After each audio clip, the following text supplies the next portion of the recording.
Donc voilà vos fans français, n'est-ce pas?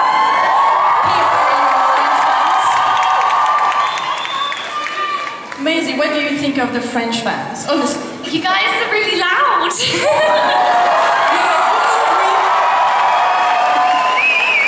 Very, very welcoming though, so thank you very much. Et vous êtes très accueillants. Merci beaucoup.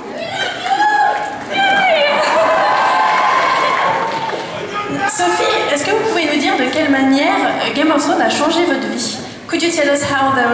I'm gonna translate, don't worry. Could you tell us how Game of Thrones changed your life? It's definitely changed it for the better. I think Game of Thrones is just a once-in-a-lifetime kind of thing, and I'm not going to get anything like it again. It's made it a wonderful adolescence for me, and thank you to all of you for that.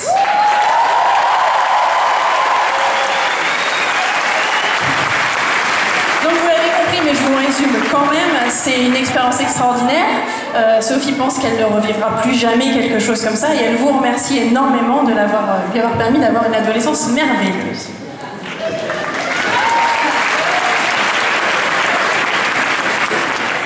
Liam, vous avez une façon magnifique de rappeler que Game of Thrones, ce ne sont pas que des aventures, des guerriers, de la fantasy, c'est aussi un drama, un vrai drama. So you have a very beautiful way to remind us that Game of Thrones is not only about fighting warriors and war, it's also just like a very beautiful TV drama. Yeah, it's extraordinary. That I think there's a backdrop. The fantasy thing is a backdrop, but what you have is an extraordinarily strong story with jealousy, with power, with legacy, and it's just an extraordinary thing to be a part of. I mean, we are fans. You have to remember how big the cast is. We're three small pieces of this huge puzzle. So when we see the show, we are exactly the same as you. We are truly fans of the show, and we're very happy that you're here, and you're very welcome.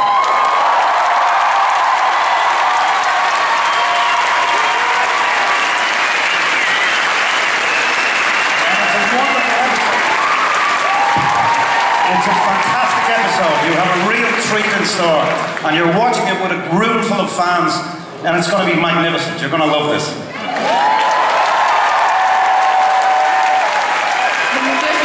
Résumé de chez Résumé.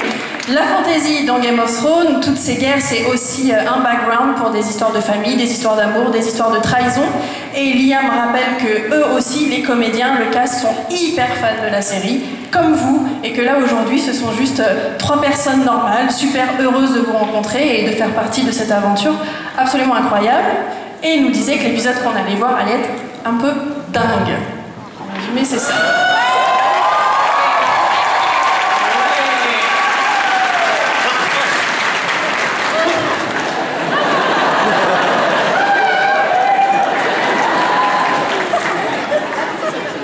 Maisie, vous êtes Arya, c'est un peu la femme la plus badass de la série, quand même.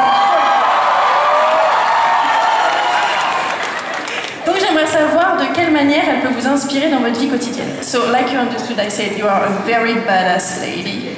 Maybe the most badass lady of the show. And I wanted to know how your character inspired you in your daily life. I feel inspired by Arya and her ability to say exactly what she thinks and not beat around the bush, and I think that's what everyone kind of loves about her. And just, you know, her kind of effortless kind of manner, really, and I feel like we all kind of like that about her, and yeah, that's kind of how she inspires me. I wish I was cool as cool as her. That'd be nice. You can shout really loud. Donc, ce qu'elle aime Maisie dans le personnage d'Arya, c'est qu'elle dit ce qu'elle pense, qu'elle se fiche de savoir si ça plaît aux autres ou pas, et que c'est quelque chose de très inspirant, oui, badass, oui, et qu'elle espère, dans la vie, être aussi cool que son personnage à l'écran. Sophie, I have a tricky question for you. Sophie, j'aimerais savoir quelle est l'offre la plus dingue que vous ait fait un fan ou un ami pour vous. piquer des informations secrètes sur cette saison, par exemple, sur un épisode à venir.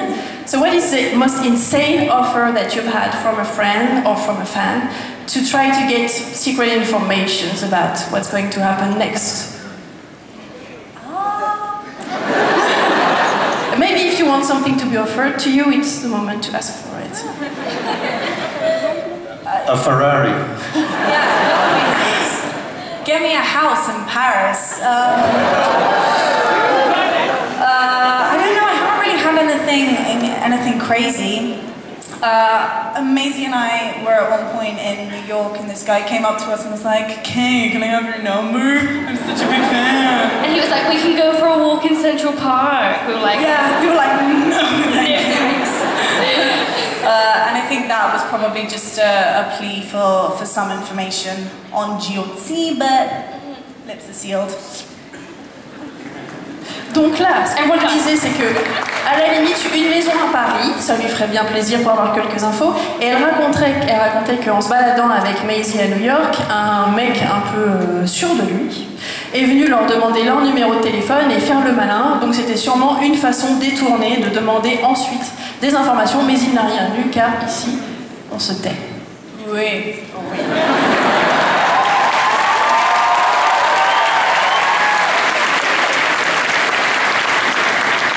Liam, on sait que dans Game of Thrones, on peut mourir à peu près n'importe quand, sauf ce soir.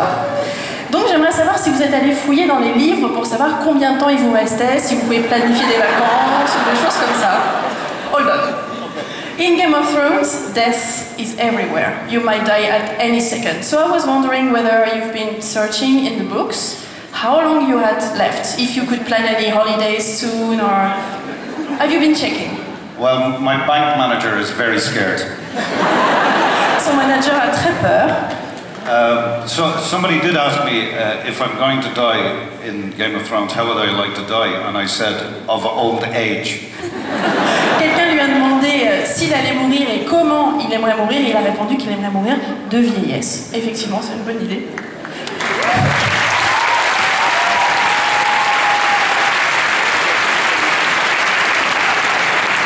Bon, on va vous demander de ne pas nous spoiler, de toute façon vous n'avez pas le droit, donc comme ça on est tranquille. Mais est-ce que chacun à votre tour, vous pouvez nous donner en quelques mots votre définition de cette 4e saison? On est tous en train de devenir fous, je pense. So without spoilers, but we know you're not allowed to, so everything's fine. Could you, in a few words, each of you define for us this 4th season? I feel like HBO did it pretty well by saying, "Bala Morgulis, all men must die." I think that's a great kind of insight as to what's to come for the new season, and I think people should read more into that than they are. The fact that all men must die, not necessarily good guys, not necessarily bad guys, everyone.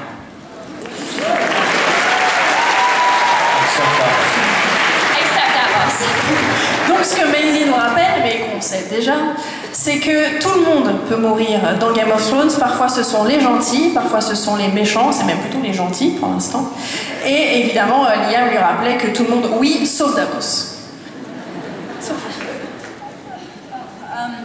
I think, I can't give an answer as good as Maisie's.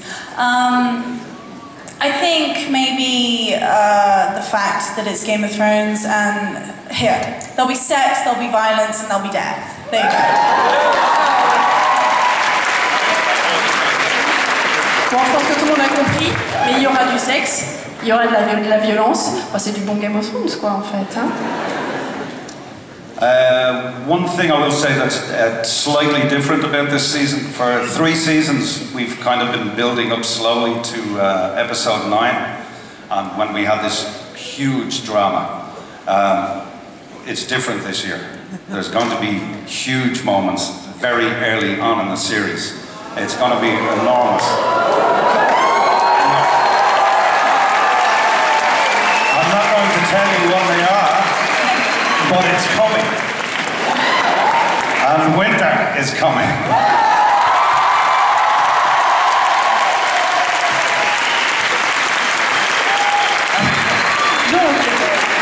Liam explique que pour l'instant, les saisons ont pris leur temps, ça s'est construit petit à petit pendant 3 ans. et que là c'est un peu l'année où tout va péter. En gros, les problèmes vont arriver dès le premier épisode, ça va être sanglant, ça va être la guerre, it's gonna be war, et cette fois l'hiver arrive vraiment. Est-ce que vous pouvez nous donner chacun votre meilleur souvenir pour le moment de ces tournages? Can each of you give us the best memory of the shooting so far? There's so many. Things like this, really, and the premieres, and you know, getting to kind of see the fan reaction to the show is absolutely fantastic. And really kind of makes this all worthwhile, and you forget how massive this show has got in so many different countries. And yeah, it's so lovely to come and do these things and meet you guys, and yeah, kind of feel that firsthand, the kind of buzz around Game of Thrones. Donc pour Maisie, en fait, les meilleurs moments, c'est un peu ce genre de moments-là, c'est de pouvoir vous rencontrer, c'est de pouvoir voir l'impact de la série sur les fans dans le monde entier, parce qu'ils oublient, eux, un peu, quand ils sont en tournage, ce qui se passe dans le reste du monde, et ils oublient que autant de gens les aiment, et pour ça, leur travail, parce que ça reste un travail, ça vaut vraiment le coup, et c'est vraiment un moment qu'elle adore.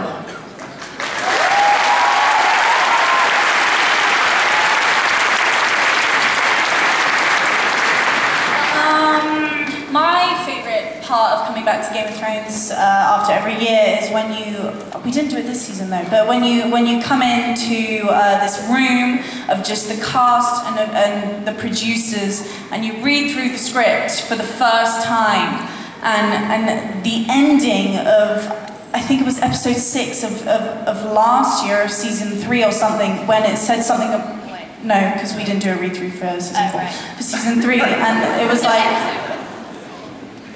Episode 4, not season. you don't even know what I'm about to say. I think. Okay, well, I think I do. But Sisters.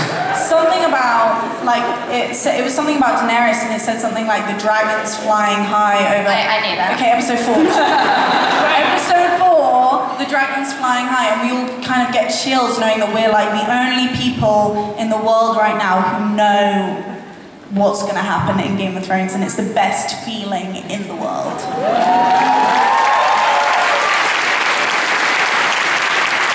Alors pour Sophie, un moment qu'elle aime vraiment beaucoup, c'est en fait avant le shooting, quand un an après, des mois après, le cast se retrouve dans une pièce, a enfin les scripts entre les mains, parce qu'il ne faut pas croire, il n'y a pas que nous qui attendons, il y a eux aussi, et qu'ils sont les seuls à savoir ce qui va arriver, et elle se souvient, alors c'est un peu vague de quel épisode il s'agit, mais d'avoir lu que les dragons de Daenerys allaient s'envoler, et à ce moment elle s'est dit, on est les seuls à savoir qu'il va se passer ça, c'est extraordinaire.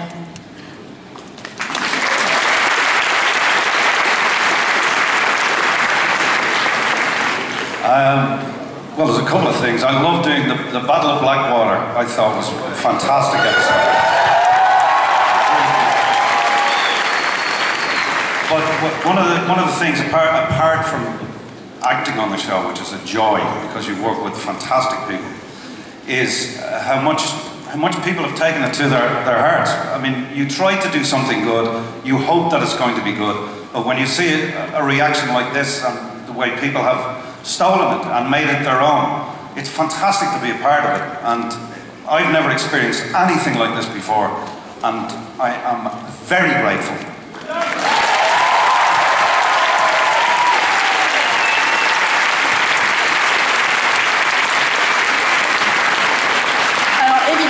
Grosse bataille comme nous avons eu, nous sommes régalés devant dans la saison 3, c'est des moments extraordinaires, mais ce que aime Liam, c'est se rendre compte de la manière dont vous les fans, vous vous êtes approprié cette série, vous en avez fait la vôtre, vous en parlez, vous la vivez, vous l'aimez, vous êtes là complètement super heureux, et ça le touche beaucoup, je crois que ça les touche tous les trois beaucoup.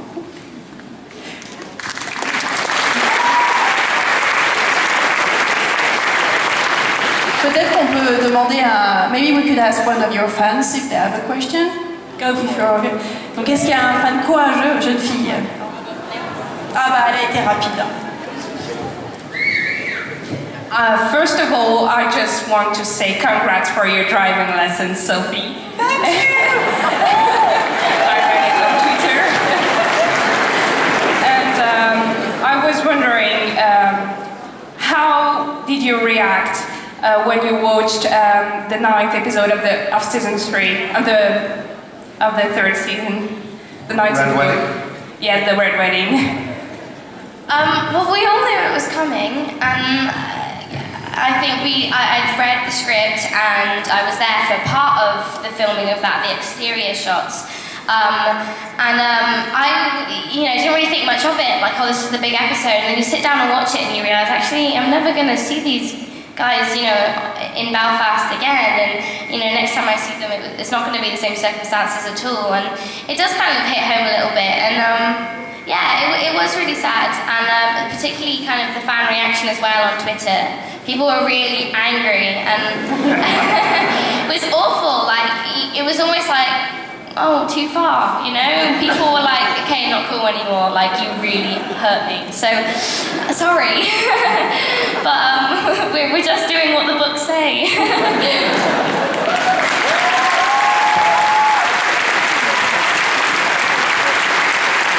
Donc, en résumé, la question de cette jeune fille, c'était comment as-tu réagi à l'épisode 309 ? On voit très bien tous de quoi on est en train de parler là tout de suite, du massacre, l'épisode 309.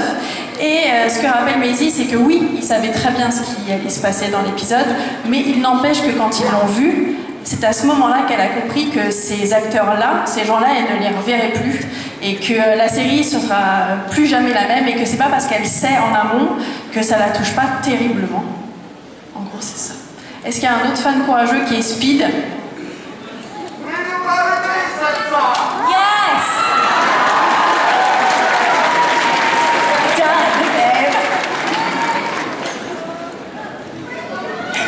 It's going to be very speed. Can each of you say something in French, please? Voulez-vous coucher avec moi, c'est ça?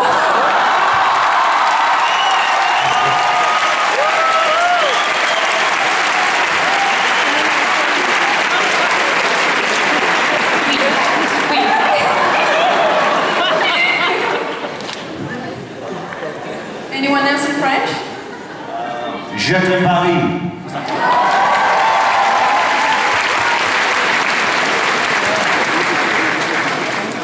So bad at French, guys. I'm so bad. Bonjour. What about High Valerian? Can you do anything in High Valerian? Faramagulis. Allez, est-ce qu'il reste quelqu'un qui a envie de poser une question? Levez haut là-bas. Oui, toi, t'es loin, toi. Donc, dépêche-toi.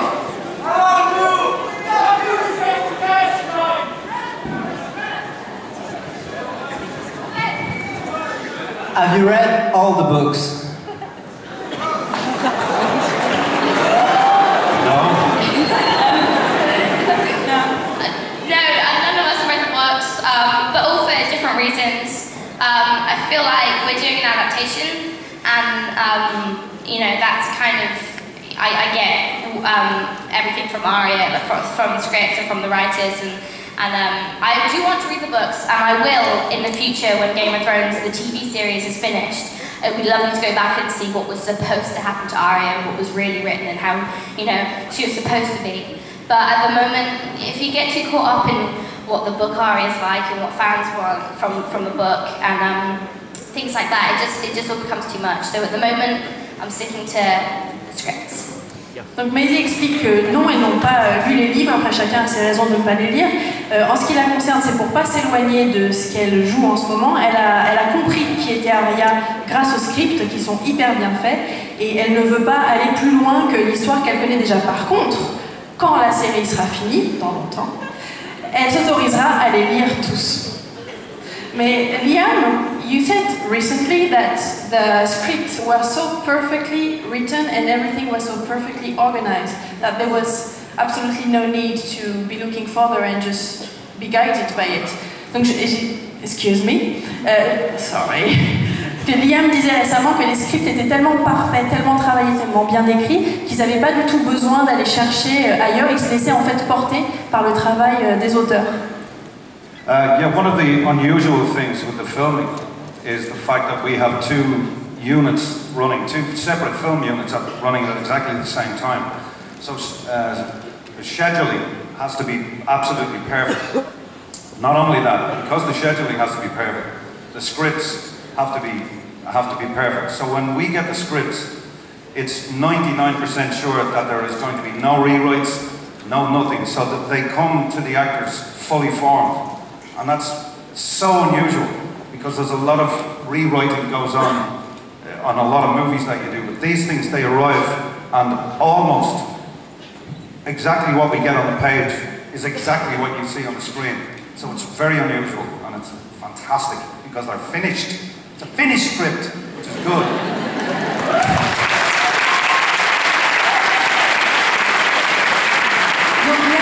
Il est très impressionné par la qualité et le travail qui est mis dans les scripts, que 99% du contenu des scripts est ce qu'on voit à l'écran. Ça veut dire qu'il n'y a aucune réécriture, contrairement à des films ou d'autres séries où ils vont rajouter une scène au dernier moment, changer une ligne, changer un dialogue. Là, tout est absolument parfait. Ça demande à ce que les comédiens soient hyper prêts à travailler, qu'ils aient bien révisé leur texte, mais en tout cas, c'est pour lui une expérience fantastique et très qualitative.